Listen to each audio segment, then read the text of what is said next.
राजधानी दिल्ली में लाए गए अध्यादेश पर बीते 2 महीनों से सड़कों पर छिड़े घमासान के बाद अब बारी है संसद में ताकत की जोर आजमाइश करने की। जी हां, सोमवार को संसद के दोनों सदनों में दिल्ली अध्यादेश से जुड़े बिल को पेश किया जाना है, जहां सत्ता पक्ष और एकजुट विपक्ष की नूरा कुश्ती होनी तय है। क्योंकि सत्ता पक्ष और विपक्ष दोनों के लिए ये बिल कितना जरूरी है, इसे आप इस बात से समझिए कि अगर ये बिल पास ना हुआ तो बीजेपी की फजीहत हो जाएगी। दिल्ली में अरविंद केजरीवाल के पास अधिकारियों की ट्रांसफर पोस्टिंग करने की पावर हो जाएगी। तो वहीं विपक्ष के लिए संसद में पहली बार आंकड़ों के जरिए एकता दिखाने की ये अग्नि परीक्षा होगी। इसी बिल पर वोटिंग से ये पता लग जाएगा कि विपक्ष की एकता का जो गुब्बारा है उसमें कितनी हवा है।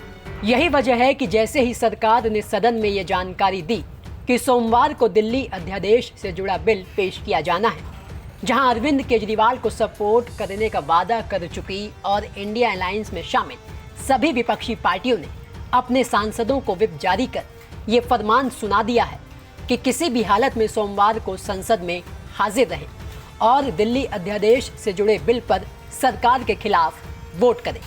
तो वहीं इस बीच जानकारी ये भी निकलकर सामने आ रही है कि मोदी सरकार को कड़ी टक्कर देने के लिए विपक्ष अपने उन वरिष्ठ नेताओं जिनकी तबीयत नासाज है, उन्हें भी व्हील चेयर और एम्बुलेंस का इंतजाम कर संसद में लाने की तैयारी कर रहा है। ऐसे में कयास ये लगाए जा रहे हैं कि राज्यसभा में इस विधेयक के पेश किए जाने के दौरान पूर्व प्रधानमंत्री मनमोहन सिंह व्हील चेयर पर सदन में आ सकते हैं। तो वहीं लंबे समय से बीमार चल रहे झारखंड के पूर्व सीएम शिबू सोरेन भी संसद की कार्रवाई में शामिल हो सकते हैं।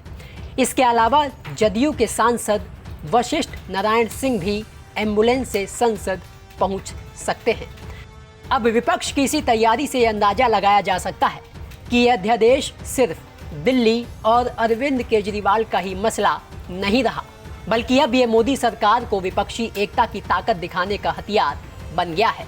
इसे आप इस बात से भी समझिए कि ममता बनर्जी की पार्टी तृणमूल कांग्रेस के राज्यसभा सदस्य और सदन में पार्टी के नेता डेरेक ओब्रायन और कांग्रेस के वरिष्ठ नेता जयराम रमेश ने राज्यसभा में सदन के नेता पीयूष गोयल से बातचीत कर ये सुनिश्चित करने का अनुरोध किया कि सरकार यह विधेयक लाने से पहले सदस्यों को सूचित कर दे। तो कुल मिलाकर विपक्ष बिल के आने से पहले मोदी सरकार को घेरने के लिए पूरी तैयारी के साथ एकजुट होकर इस बिल के खिलाफ मोदी सरकार को टक्कर देगा। ये तो तय है, भले ही नतीजा चाहे कुछ भी हो। लेकिन सोमवार को विपक्ष सदन के पटल से ये संदेश देने की कोशिश करेगा कि मोदी सरकार के खिलाफ 2024 में लड़ने के लिए बेंगलुरु में जो इंडिया अलायंस बना, वो सड़क से लेकर संसद तक मोदी सरकार को टक्कर देने के लिए तैयार है। ब्यूरो रिपोर्ट, दिल्ली तक।